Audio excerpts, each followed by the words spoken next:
everybody to the Comedy Pop-Up Podcast. If you'd like to catch one of our live shows, April 3rd we'll be at Malo in Silver Lake, and April 6th we'll be at Echoes on Pico. For more information on live shows, please visit our website, comedypopupla.com. All right, let's start the show. Space Taco? Mm-hmm. Oh, my sticker. Space Taco is like an EDM. I've heard of it before. Really? There's one called, what's the one in LA called? There's a Space Yacht in LA. It's like a huge like EDM club or whatever, and Space Taco is like the miniature version of that. Oh. Yeah, I always find it's easier to distract the guests with all my stickers on my laptop. No, I went to EDC a few years ago in Vegas. Like 400,000 people showed up. I see these young kids just running around like 2, 5, 6 in the morning. I'm like, wow, these kids have a lot of energy. No, they were popping Molly. Oh, yeah. I was popping Advil, okay?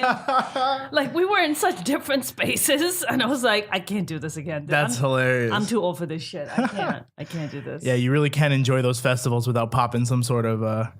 Narcotic. Dude, I slept for a week after that just for my bones to calm down. Wait, are we in the podcast? I pressed record, but we could. Great. No, that sounds amazing. We're gonna roll in with a conversation for the first time, man. I'm talking about my aging joints over here. Pop Advil, not Molly. Welcome everybody to the Comedy Pop-Up Podcast, where the podcast just pops up on you, even if you're one of the guests. A lot it just of popping pops happened. Even if you're only planning on being the audio engineer for the day, then all of a sudden you pop right into the host seat. My name is Paul Antonio. I am guest hosting this episode of the Comedy Pop-Up Podcast. Ron got stuck with a late minute obligation. That's a good save, right? That's a really good save. So I'm filling in for him today. So I'm very excited. I have two very special guests. One that was supposed to be on the show before, but I'm not going to mention it. But it's cool. I wasn't waiting for you. Please welcome Mr. Ramy Youssef. Oh, Yay. Dude. Hold up. Wait. I do got something. Do you have something? Oh, maybe not. Hold up. That's good. There we go. That's really good. Oh, that's why they pay me the big bucks. Hey, and I want to say, I know this is an impromptu guest hosting situation, but I really believe in you, man. I think man. that I hope it's like 10 minutes in. We're like, and that's our time, guys. No, man, this is you look good in the chair. It's a natural fit. Yeah. It's great. I'm normally the right-hand man who just forgets to press the button all the time, but today I'll be the talking voice. And our other guest, we're also very excited to have. She's the host of Minority Reportz. She's worked with Patton Oswalt. Please welcome Miss Mona Shaikh. Yeah. Yes. Oh, applause on Mona got the good applause. I got your credits, the whole thing. You got everything. You got the credits, didn't you? No, I didn't run No, to the he just said that I flaked on it, which I apologize he wants for. you to say your credits. I don't really have, it's not even about that. It's that I flaked. You know, it was. I'm hurt. Well, I was at an audition, but it wasn't right. What happened wasn't me right. and Ron G and Tone Bell were just here crying. Like, was Tone Bell here? Tone Bell was here. Oh, so you guys had fun. Yeah. It was a fun podcast. Yeah. But Ramy, Mr. Robot, and the Late Show with Stephen Colbert. See, dude. We did it. We got all the plugs in. We got everything in. We did the whole thing. We're good to go. All right, let's get into it. Mona, let's start out with so we were talking about your show Minority Reportz, which I've been following. I haven't attended yet, but I've been following on Instagram. No, I'm just kidding. I know. Everybody boo me out of the building. It's fine. But where did you get the idea for Minority Reportz? So Minority Reportz came into existence about 2.5 years ago.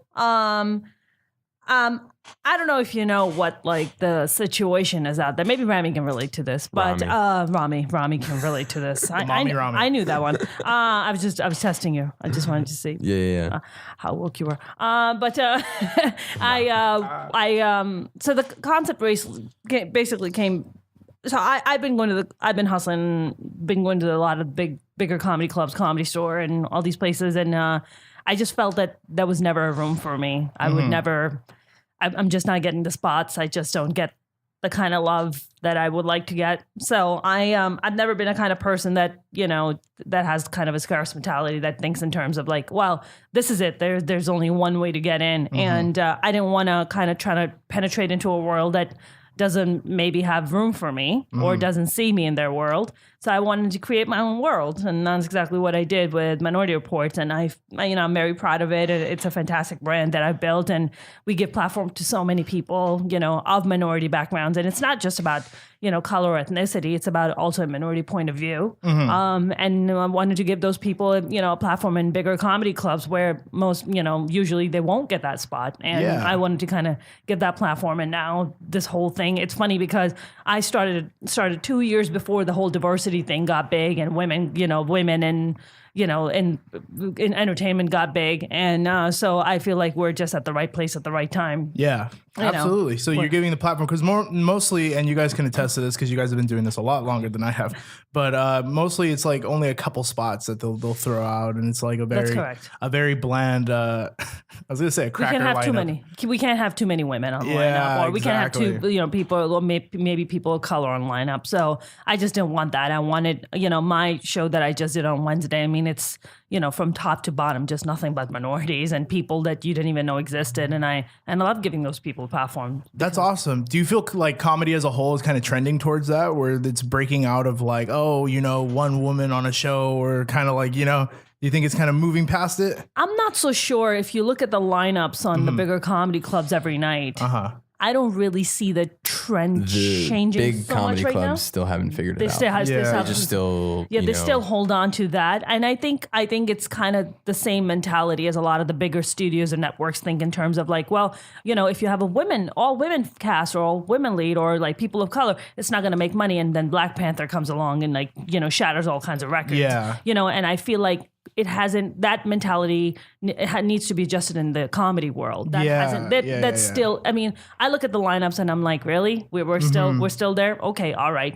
So I'm not going to sit around and wait for that. I'm on my own path. Yeah. And I think you see the growing success of like these independent shows that they're like, having or even like the facial recognition girls. Absolutely. I love, and they're doing great. I just did their show. It was amazing. That's awesome. Yeah. I mean, I was telling you guys earlier, but is that like the biggest show I've done thus far on Wednesday. We did it at Urban Improv. 180 plus people showed up. That's amazing. And not just that, then people were walking up to me after the show. They're like, I wish I knew earlier. I would have brought a group of like 20, 25 people because we're like dying for a show like this. Yeah. It's incredible. Like the demand is so high, but again, people are not like tapping into that, right? Bigger clubs or even studio networks are not like looking into like, look, these are untapped, incredible markets. So Ramy, did you feel any of like that same kind of pressure like coming up?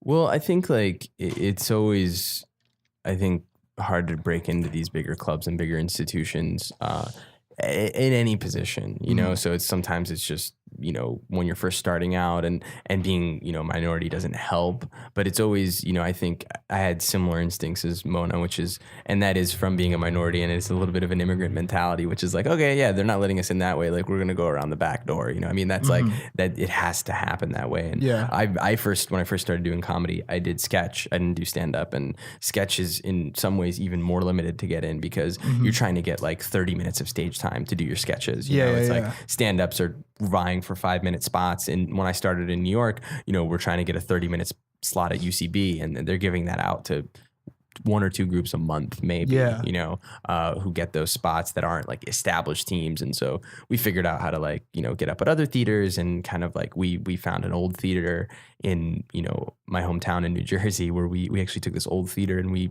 started doing sketch comedy there, and we're like, okay, let's get good here, and then we're gonna like, then we got like a newspaper to come write about it, and then like got into New York, clubs that way, because we were like, oh, we brought people and we did a thing over there. So just always like figuring out a way to get creative with how to perform, and which is even like the cool thing that I love about where we are right now. We're in like, I don't know where we are in Koreatown, and there's like a little mic, and it looks like a little room that might have a show. And I love the name Comedy Pop-Up because it really is like, especially with stand-up, part of why I even transitioned into stand-up. So much of it is like, I just want to have this conversation with people that no one's having. And so when you have something you want to say, and I think that a lot of people who are minorities have something that is pressing for them to say, like that is something that people need to hear who don't know it. But then people who do identify with the experience need someone to say it so they can relate to them. As for a lot of times, like, and it sounds dramatic, but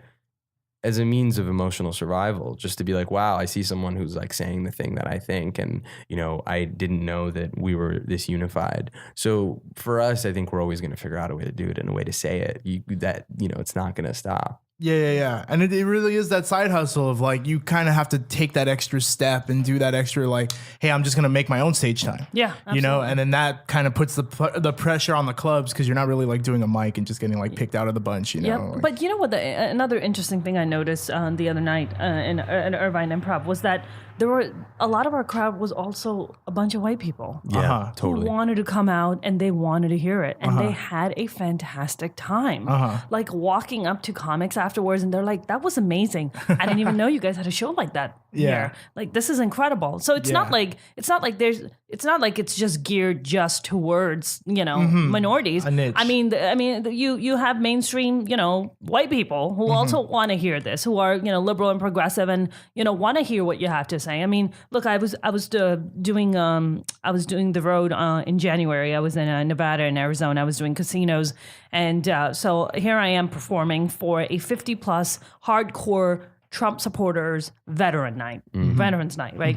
I go up on stage, and what the fuck is a brown girl doing? Open it, like freaking featuring on a like a veterans night, right? Yeah. And the best part was, even though they're Trump supporters and even though they're conservative, they loved it. They loved what I had to talk about. I stayed away from the politics aspect of it. I just talked about family stuff. I talked about observational stuff. They loved it. They freaking loved it. I was making all these old people jokes. They were fucking loving it, Yeah. I was just like, man, I love old guys because, you're always going to get that AARP discount. And I fucking love that. I'm like, I need that discount. I need that handicap parking. Are you shitting me right now? Give me that parking. Give me that. I like to go shopping. Get me that handicap parking. Like, parking stuff. Yeah. But they loved it. I mean, it's at the end of the day, I feel like there's such a human element to it. I think people, it's like Kumail said. Kumail said something really great at the Oscar. He tweeted after the Oscars. He said, "Look, I grew up on watching white dudes and find them relatable. Why can it not be the other way around?"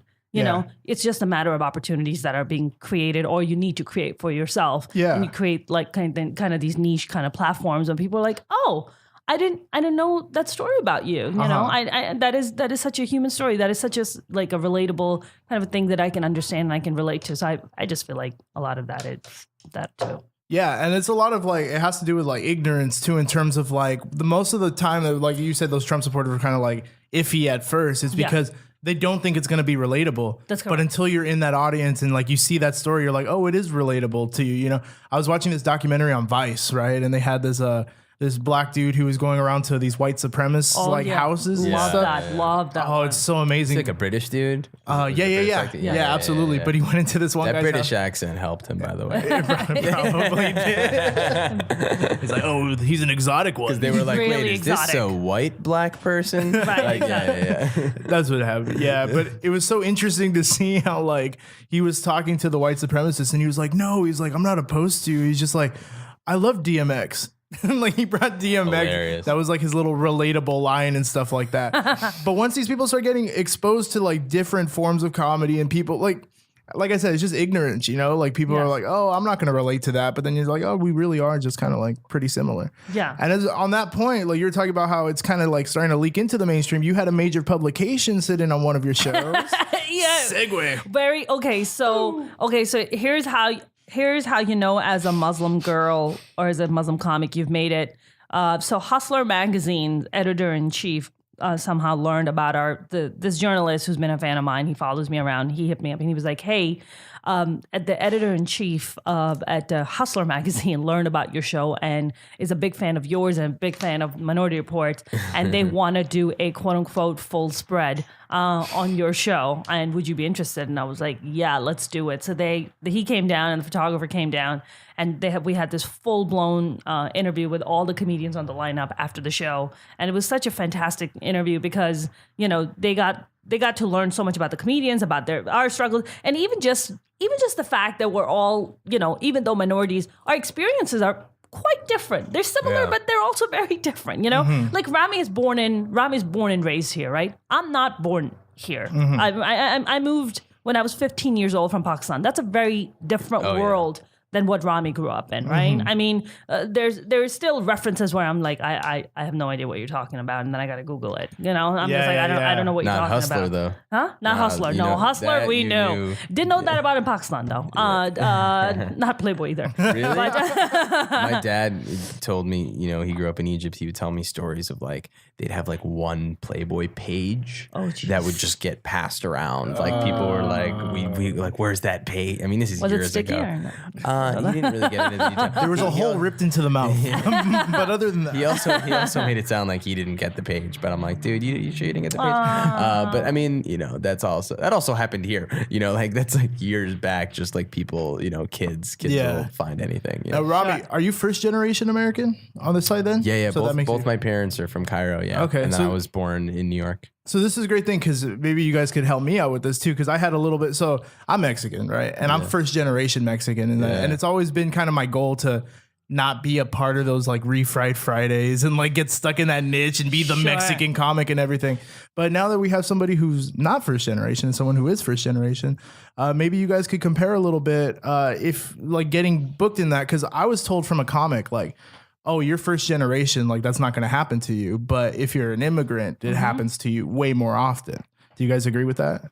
Yeah. What happens to you? The fact that you're not getting booked enough? Well, no, that they put, although that is a problem too. No, that they put you in like that category right away, and it's kind of harder to go above that category. For sure. Look, I know that certain people or maybe certain bookers maybe look down on me when I talk about my ethnic experience, right? But if you moved here at 15, and if that's your life day in, day out, how do you not talk about that? That's not the only thing you talk about, but that is a huge part of your life and your existence and your identity. So how do you not talk about that? Yeah. And then I think there's also a perception when sometimes people look at you, we're like, that's hacky. You talk about your ethnic, that's hacky. Well, I'm sorry, with all due respect, fuck you, it's not hacky. So's your breakup at Starbucks. Right? That So, like, every comic has a bit right? about. You talk about fucking Tinder like 100 other comics talk about it too. So how the fuck is that unique? I'm sitting here telling you about what it was like fucking growing up under a dictatorship where 8 p.m. we got to stay inside because there are fucking tanks outside your house. How about that? Did you fucking grow up in that? That's not hacky, right? So it's although Tinder does compare to that a little bit, just a little bit. It can be as oppressive as the tanks. That is kind of a dictatorship in a way too. But I don't know. I just feel like I feel like there are sometimes. Also, as a female, I feel there's a lot of things you gotta like jump over. There's first you gotta overcome you're ethnic, so you're just gonna talk about ethnic stuff. Well, I'm gonna talk part about ethnic stuff, but there's other things that I'll talk about too. Then there's the woman aspect of it, and I think I was doing the radio show yesterday, and we were talking about the interview for Hustler. Also, we were talking about like as a female woman of color comic, like what is that like? Look, it's I think there are other female comics, white female comics, I'm sure, or black female comics maybe go through this also. I'm sure they do. Is that sometimes you come across bookers who are just like, you're kind of hot. So, you're like, you want to grab coffee sometime? No, I just want to get booked on the show. That's all I care about. I send you my tape. You clearly like my work. You know, I perform all over. Get me a spot. So there's always this thing like, dudes trying to like get it in. It's just like it's not gonna happen, man. You're like, why am I getting a lot of booking offers after midnight and before 3 a.m.? It should not be the time that you're hitting me up. Don't be trying to like Weinstein this shit. Like, exactly. That's not gonna happen, you know? Yeah. How about you, Robert? Did you ever feel like you were kind of stuck at first coming up? Like, Ramy's so pretty. Of course they're hitting him up. Look at him. I'd hit up Ramy at 3 a.m. with that voice too. Hey, man, you know? It's tough being cute in comedy. I wouldn't know. That's not why I get any of my... I don't get booked because of that, but all right. Hey, man, come on. You're acting like you don't have those dimples. Right? I was just going to say that. Have the dimples. I have the... Oh, it was amazing. Got that first generation dimples going on? Come on, man. The first gen dimple. Good eyelashes. First gen dimple game. I know when I was growing up, they used to tell me, because I had like long curly hair and like long eyelashes, and they're like, you don't understand. Women are like jealous of you. Because of I'm like, because they want it. Not because they want that in me. I'm like, that doesn't make makes sense. No, women like, yeah, they're into it. Yeah. You're good. Yeah, you're in a good spot. I'm solid. I just need to. I'm 24 and I'm already getting the little monkey butt happening like in the back. I'm like, my time is limited. Shave the head. Shave the head. Just do it. Just shave it. You don't understand. Like, I don't think anybody can rock shave heads like, dudes with some color on their skin. Like it looks really good on them. Yeah. My brother was losing his hair and he was trying to hold on to like 2 strands of hair that he kept combing over. And I was like, you need to stop. I was like, you just need to stop this shit. I was like, just shave it off for God's sake. Oh, and man. he did. And then he found a really nice girl and got married and had a kid. So nice. I know what I'm talking The goal of every man. Exactly. It might have happen. a kid. I had a. No, get married. That wasn't his goal. He just wanted to get married. That's That was hilarious. her goal. Of course. I used to rock the mohawk, and this was like, I'm talking about like 6 months ago, Yeah. and I had to stop because a comic went on stage and he's like, give it up for Paul and both of his mohawks because it like didn't connect really in the middle. I shaved my head the next day. I was like, it's done, but I'm growing back the little top. Yeah, look, to the question you're asking about, getting put on just like an ethnic show or whatever, this or that. I mean, I think that especially now, when we're talking, I think diversity is taking a victory lap now. I think that even with the networks, I think like, yeah, there's been resistance and, we've talked about it. The big clubs, yeah, maybe it hasn't reflected in their lineups, but I also will say that the big clubs are also not even acknowledging new young comics of any, like big clubs are almost just stuck in this old idea of comedy and less like they're shutting down diversity. But right now, and kind of what I've found, and my experience is different from Mona's, but it one, because I'm not a woman, 2 is like timing is just a little bit different now. But what I felt is I started doing stuff like Arab Comedy Festival in New York, stuff that was like purely like Arab nights or whatever and this and that. And I loved it because it was like, it was a clear opportunity to get stage time. Like, and it's like, okay, well, only Arabs can perform on this thing. So we're going to put you on, only minorities can perform. It's like, we're going to put you on. Only Muslims we're going to put you on. And to me, it's like, as long as when you're in those situations, you're challenging the audience that's in front of you, right? Yeah. So if you're going to go in front of an all Arab audience, the tendency of what ends up happening is you only do stuff for them. Yeah. And that is a death sentence. You're done. But if you go up and you just be yourself, talk about both sides of you, talk about both sides of the experience, make it hit in that crowd, then you're getting way more stage time than anyone else. And it's like, it actually couldn't be better. I would do every refried bean night that I could, but be more than refried beans. Yeah. Right. That makes sense. I mean, it's funny, just going off of what Ramy just said. So just like you guys have Arab Comedy Festival, we have this called the Desi Comedy Festival. And that's happened. So I've been there since its inception. Different things, by the way. Different. It's very so different. Some people don't know that Arab and Desi are like different things. That's correct. They're like somebody asked me, they're like, is it Middle East and South Asia? And I was like, y'all killing me right now. I was like, Middle East is not even a continent. Like, it's literally not even a continent. All of our listeners are like, what? Google. They're like, what? No. Mind blown. Somebody asked me yesterday if Singapore was in China. No words. Wow. No words, you guys. No words. It's obviously in Japan. No words. And I was like, wow. They were like, is Monaco in another country? I was like, Monaco is a country. What's at the capital of? I don't know I was like, did you fail world history class? Like, what happened to you? So we had this thing called the Desi Comedy Festival, and I was there since its inception. It was like started like 5-6 years ago. I was one of the first 5 comedians that started, and it goes on to this day, and it's incredible to see how it's gone from 5 comedians. Now they book upwards of 40-45 comedians in 5 years. It's grown 8-fold. I mean, which is pretty incredible. But just like exactly, it's just like, you're not just one thing. You're so many things, right? I'm not just Pakistani or Muslim. I am also a woman. I am also somebody, who came here who's also an immigrant, right? I'm also somebody who, loves hip hop. I'm also someone who loves boxing. I'm also someone, I love all these different aspects. So it's not just one thing. Nobody's one thing, right? You got to explore these different sides of you, and you got to talk about that. Absolutely. And you guys brought up something actually before the show that it was just like a little moment, but I was like, oh, we could talk about that. It's working clean, like in front of certain audiences, like how he asked, like, oh, was it just a normal college audience? Right. So I picked up on that. Hosting skills 101. No, I'm sure. Dude, I just got I'm hired. so proud of you. I just did this show on Sunday night. over 500 Pakistanis there. Wow. Major Pakistani network it gets aired on. This dude hits me up and he's like, yeah, I'm going to attend the show. And I was like, you guys got an MC? They're like, no. I'm like, I'll MC the event. And they were like, shit, yeah, just come over. It doesn't tell me like the magnitude of this event. Wow. I show up and I'm like, what the hell? People brought their kids 4 years old to up to 90 years old people. And I was like, oh my God, what am I going to do?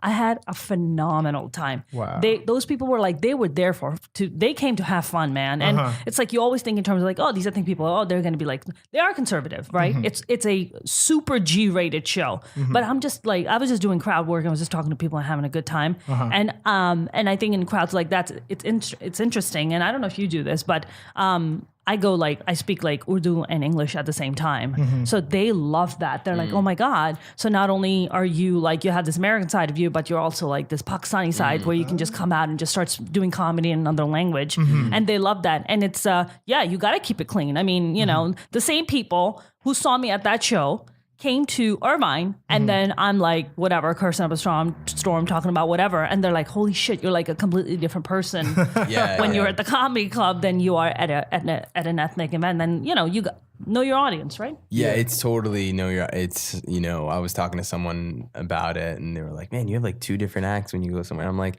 yeah, but it's all part of the same thing. You know, I mean, it's just, you know, it's what, you know, you do need to know your audience. You do need to respect them. You need to respect the space that you're in. So, you know, I've done stand-up where there are kids running around. I've done stand-up in a mosque, in a conference room in a mosque, but also in a mosque, like where they pray in the mosque. And I'm in my socks. You weren't invited. You just stood up in front of everybody. Did you have to pray before or after? Prayer was before, so it's, you know, but it's like halal comedy. Yeah, and you know, and I was like, wow, I'm doing stand up, and you know, and then I end up doing 10 minutes of material about socks, you know, and how when you go to the mosque, you really should make sure you're wearing the right pair because it means a lot. And then you're just, you know, and these are all thoughts I have. They're not thoughts that I would do, you know, at the Comedy Store this weekend, but they're thoughts that, you know, and you know what, I actually could. You never know. I think people will just be like, oh yeah, that's fucking weird. That's cool. Like I've never heard of that. Like, you know, that's not that boring breakup joke we've heard 10 times tonight. You know, so it is like, it is definitely this really fun act that we have been doing our whole lives. And I don't mean comedy. I just mean like since we were 9 years old, where it's like you grow up in America, or you come to America when you do, and you are talking to your family in a certain way and you're talking to your friends in a certain way. And you have 2 audiences always. So it's a very organic thing in many ways to kind of like, you know, be going between these 2 and, you know, it's real, and and the goal is for me, the more I do it, is to really try and join those conversations, but not to force it, you know, because I think when you love both communities you're part of, like I love the Muslim community. I proudly identify as a Muslim. It's like part of my life.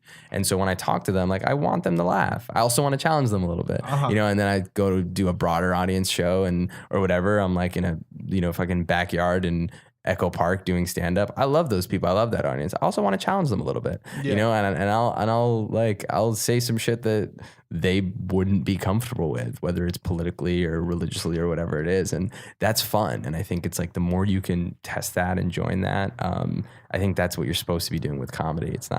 Shouldn't all be agreeable. That's awesome. Yeah. So Mona, is it safe to say then that you come from like a pretty conservative family? I grew up in a pretty conservative, you know, Muslim family. Yeah. And Ramy, I don't know if it's the same with you. If you came from like a more conservative family, like. Well, I think that my family is very, you know, spiritually practicing and are practicing Muslims, but I guess the only reason I say the only reason I hesitate to say conservative is just because I think conservative really means a certain thing. You know? And there's like a vibe around it. I think it's not what I grew up with. There's a spectrum of conservative, right? So when I say conservative, we're not like wearing hijabs in our house or the burqa. However, we are praying. Practicing. We are practicing. We're practicing, every Friday there's prayers. Yeah. I performed the Holy Pilgrimage when I was 11 years old. Right? Like that's that's that's conservative to me, right? Right. It's not like my mom's not like we don't have to pray. Let's just have bacon. Woo!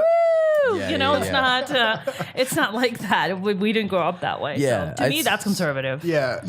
I would say it's the same thing. I just the word conservative has been so muddied up, so I call it practicing. So, and I also, even within practicing, I think there's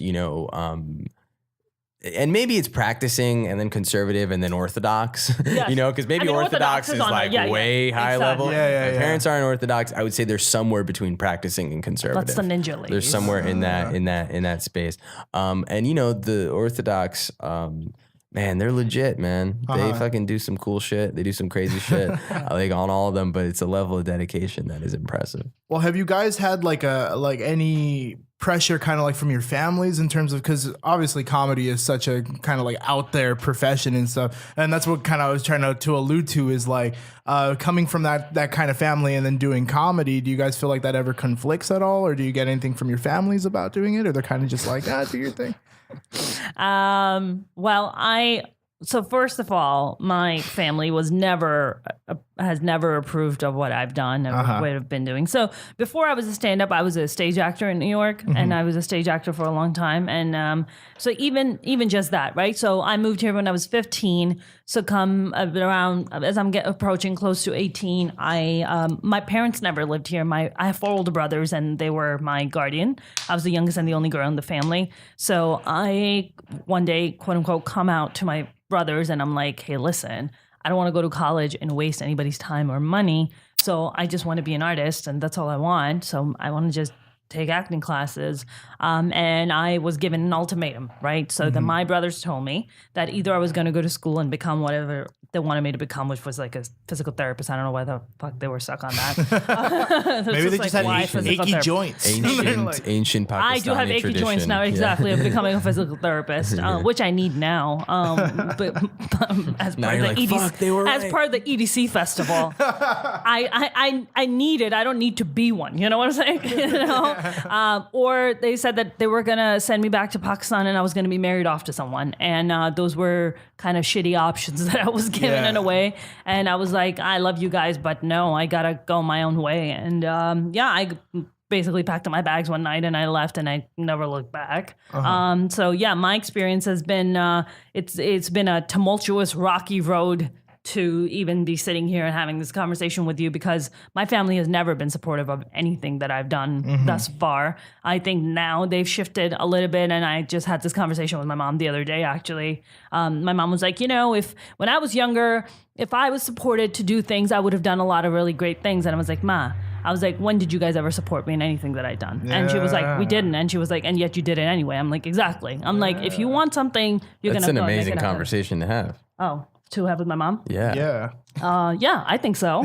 Did it make you feel, that's like, for her to like acknowledge that. She was amazing about it. She was very honest about it. And I really respect her for it. I think my mom and I have very kind of open conversations about stuff like that, where always, or it's kind of built to that? It's built to that. I mean, look, I didn't speak to my family for 8 years. They didn't speak to me for 8 years because they just didn't approve of my life. They didn't approve of, things that I had chosen, because I wasn't a good Muslim girl who obeyed and didn't get married at a young age. I'm the first and the only woman in my family ever, from my mom or dad's side, to leave home at 18 and not be married and have kids at this age. Wow. Yeah. That's definitely story. Conservative. Yeah. That's it. Yeah. That was the right term to use. Yeah, that was by far the right orthodox term. And super you're orthodox. You're between conservative and orthodox. Exactly right. On that spectrum. Yeah. What about you, Ramy? Did you ever feel like that pressure from your family to be clean, or like to? Yeah. It's so much different, like I said, from Mona's experience for so many reasons. And I think that that's part of, too, like what's cool about all of us doing the work that we do, because there's such a spectrum of how our lives are and how they play out. I have a sister, and she doesn't face the type of pressures that it sounds like you face. It's just different. And for me as well, I think that most of the career pressure was just, I would put it in a bucket of being just as common as anyone whose parents weren't familiar with show business, you know, where it's like, can you live doing that? You know, can you eat? You know, and I think it was just my parents being very worried and wanting me to be in school and didn't like me dropping out and all those things. Not because they thought doing that was, you know, wrong. It was just, can you live like that? You know, they didn't know anyone who lived, and it's not dependable. I don't think anyone who's even in it, like most of us are here and we're in it, you know, we're in LA working we want for stability. That's why, right? We're like 10, 15 years in and we're like, can you live like that? Exactly. Like, and we're living like that, but we're like, is this a, you know, and so the fact that our parents would be concerned about it is, yeah, we're concerned about it. Right. So it's a concerning thing. This whole thing is troublesome and it's dangerous, and anyone thinking that they should do it shouldn't, unless they have to. That's it. I feel like that's the major piece of advice that all like veteran comics tell like younger comics. So we have a segment on the show where we kind of do like quick fire questions and stuff. And one of the questions that Ron G normally asks is, what advice would you give to an open micer? And almost everybody's just like, yeah, don't do it. Like, you probably shouldn't just dip out from that. Yeah, so let's talk about, let's change the subject a little bit. So Mr. Robot, yeah, right? Do you want to talk a little bit about that? Kind of your role on there? And yeah, it was an amazing experience. Well, it was really cool because it's when we talk about diversity changing, you know, I mean, the creator of Mr. Robot, the star of Mr. Robot are both Egyptian, you know, and as am I, and so, you know, who knows? Maybe I didn't even have the best audition, but they were like, let's go. Come on. It's the group. It's the group. Let's make it happen. No, it was very fun. It was a very fun experience. It was really cool. It was the first time I was on something that I actually watch. I was like, oh, wait, I get to be in a thing that I watch and people watch. So much of, you know, Hollywood is like, you can meet someone, and myself included, like, oh yeah, I'm doing I did this TV show, I did that TV show, this and that. And everyone's like, what? That's a channel? You know, like most of the time, like no one knows anything that anyone's doing because there's so much content, especially now. But so it was a really fun experience to just do a thing that is a thing. I was like, oh, this is a thing. I'm doing this thing that's actually a thing. So that was a cool level. But then also the set was just great, and everyone on it was amazing. And it was fun to you know, to do comedy on a drama. You know, it's a total like cold world and show, and then I just am like doing my role is comedic, and it's really fun, and it was one of those things where I was like, oh, this is cool that I went to acting school. This kind of paid off. Did a show's success like that kind of make you optimistic, like going forward, that like, oh, there's going to be more opportunities like this in mainstream television? Or yeah, for sure. I mean, like it you know, totally. And I think that's what's happening. You know, I was really lucky at the same time, you know, to get to do that. And while I was in New York, I actually was able to close a deal on doing a pilot, and I got to get into pre-production on that. And that's all about my family, you know, based on my family. Yeah. And so, yeah, definitely feeling, you know, even like the late night shows, you know, I got to do late night, and I feel like the late night shows are totally showcasing different voices. You're seeing Muslim voices, you're seeing, you know, gay voices, you're seeing, you know, LGBT, everyone's like, that previously hasn't had a voice, or everyone who's kind of on the hit list for getting things taken away from them, is getting to at least, you know, representation is really important. And I think that's what's starting to happen. You know, it's not, I wouldn't even use the word diversity. I would just use the word, everyone's diverse, right? Every single person has some weird shit, you know? So we're all diverse, but it's really representation. It's like how many things are representing, you know, all the different ways that we are. And that's what's cool. That's what, and so it all gives me a lot of hope. Yeah. Well, that's amazing. Yeah, I mean, like I said, like it's important to keep kind of like pushing that envelope, you know, and what you're doing, Mona, with Minority Reportz, and, you know, hopefully the pilot gets picked up and everything. And I hope, I mean, all that will do is be more beneficial and kind of like expose people to the, you know, oh, hey, I can actually relate to that. Like, that's amazing. All right, so we're gonna enter. We're almost to the end of the show right now.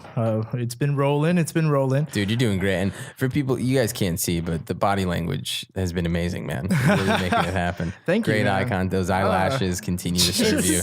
Those dimples are so on fleek right now. It's so on fleek. crazy right now. I'm just gonna cut the parts of that you guys are giving me compliments, and then I'm just gonna put that on my Instagram. Yeah. I actually wanted to say one thing just Ramy just said about representation and diversity.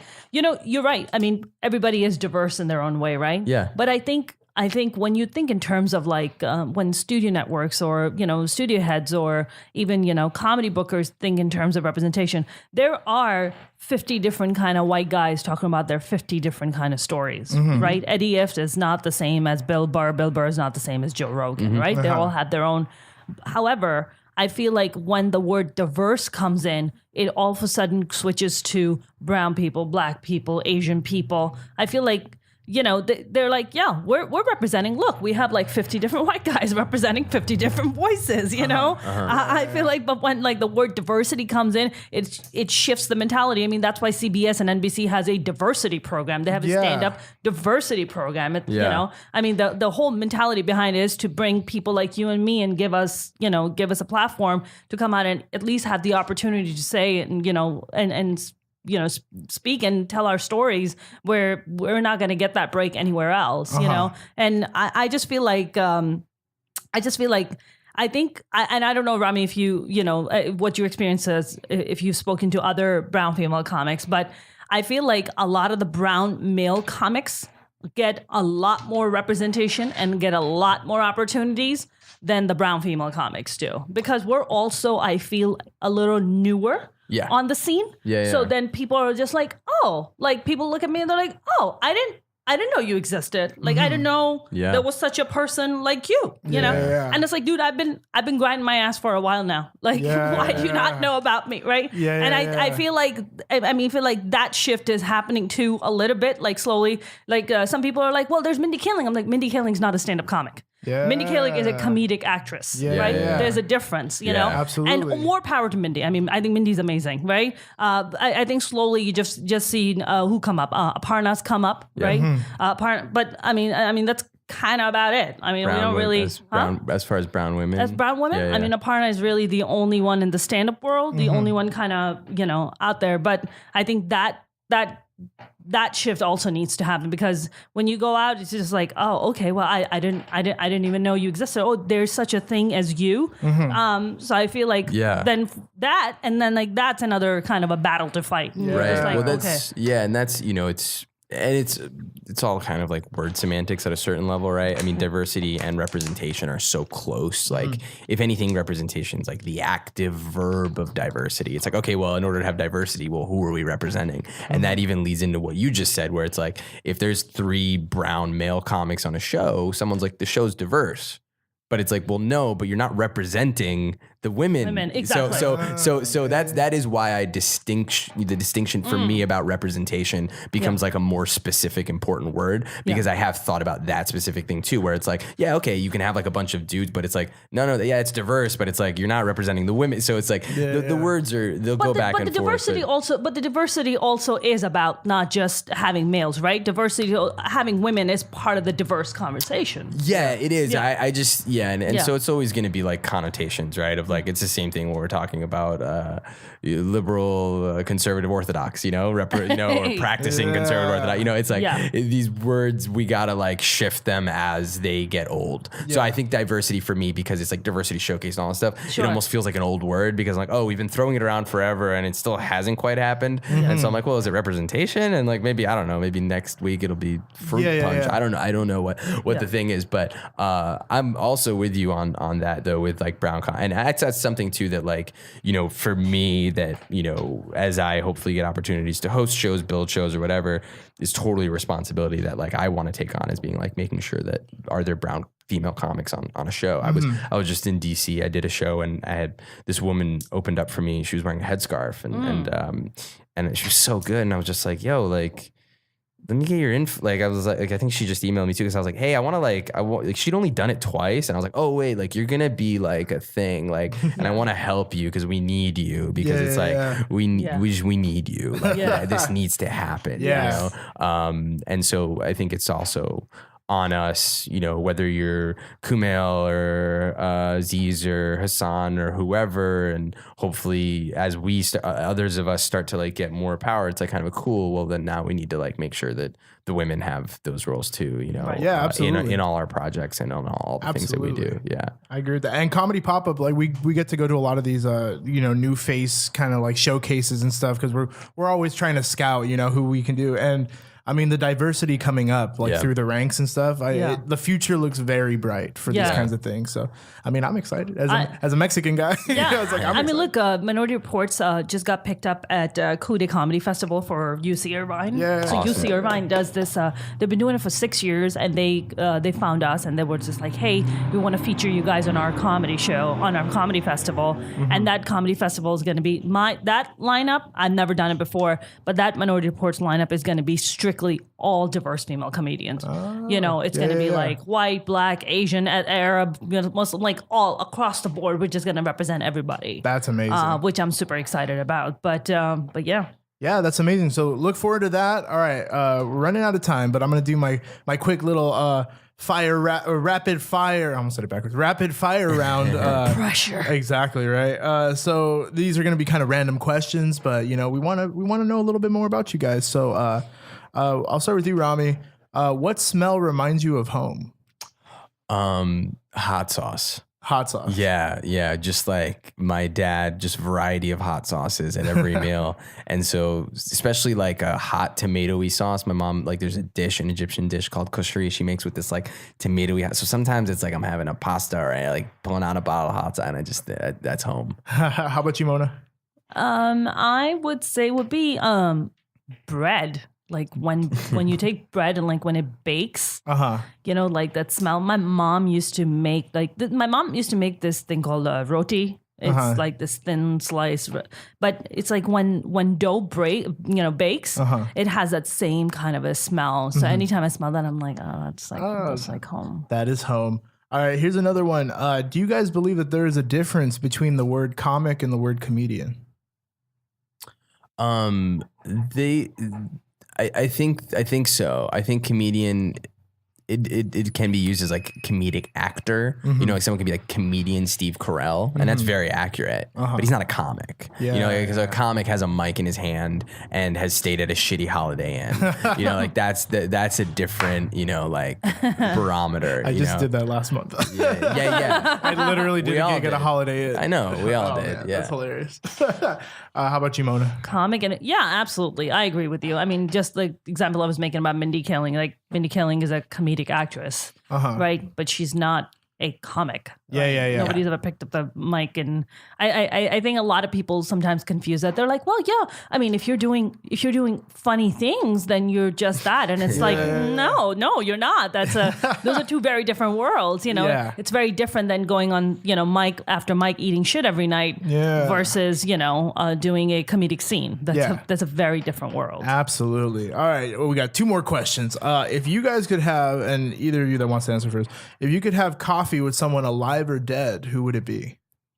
Malcolm X. Malcolm X? Yeah, Malcolm X. The day he came back from Mecca. Because he, just the changed man, but not like he's like, oh shit, I think I'm changed. It's not like a week later. A week later, he's like, yeah, I fucking like, I'm in, Yeah. Like, it's like right that moment where it's like, whoa, like, or maybe at Mecca.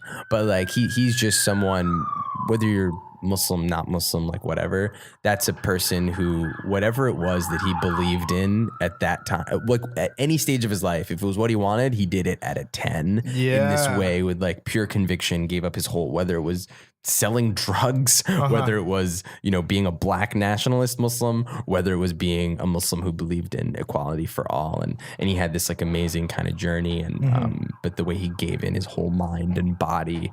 So I would, that's my easy cup of coffee. Yeah. That's awesome. What about you, Mona? As the same card keeps circling around.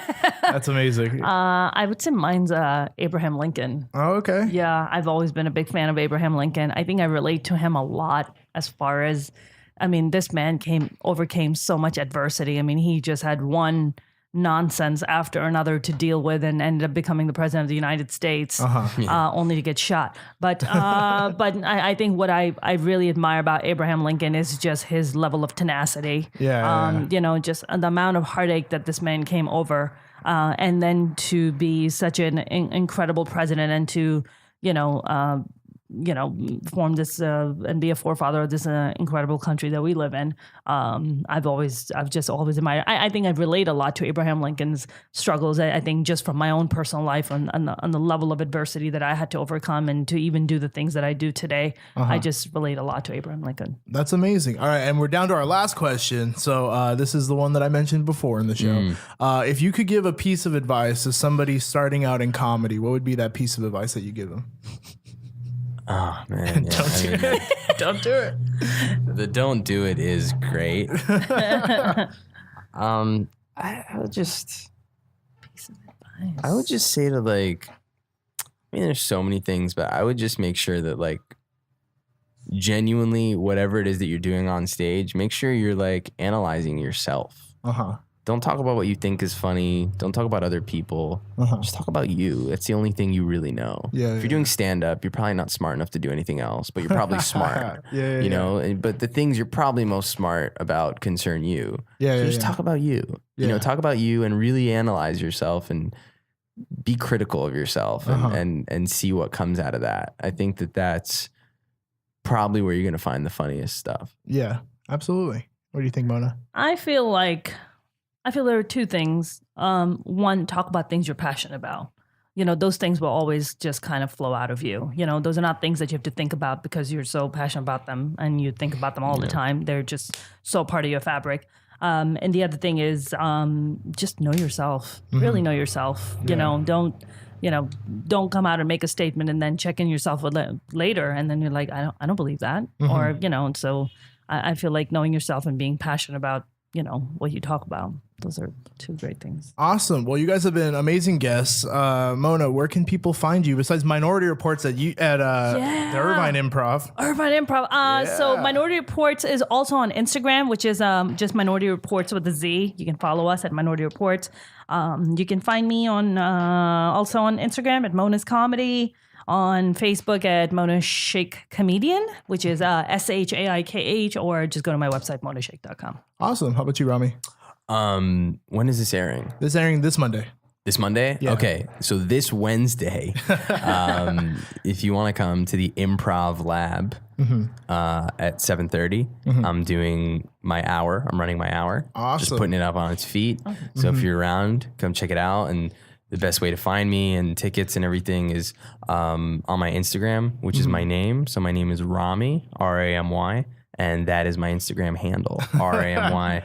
I bought it off a kid in Egypt a couple of years ago. Oh, no way. Yeah, Wait, I Western Unioned him $200. Not bad, right? Hilarious. That's pretty good. It's pretty good. For a 4-letter handle? Not bad. That's pretty good. Yeah. All right, and if you guys want to follow me, you guys can follow me at the Paul Antonio on Instagram, Facebook, Twitter. April 21st, I'll be at Flappers in Claremont. I'm opening up for Bruce Jingles. So that's a show that I need to pack out, and then I have more shows first and third Wednesday of every month at O'Donovan's Pub in Pomona. That's my little hometown showcase show that I do. But thank you guys for listening to the Comedy Pop-Up Podcast. I've been your guest host, Paul Antonio, and you guys have a wonderful evening. Thanks, man. You did great, man.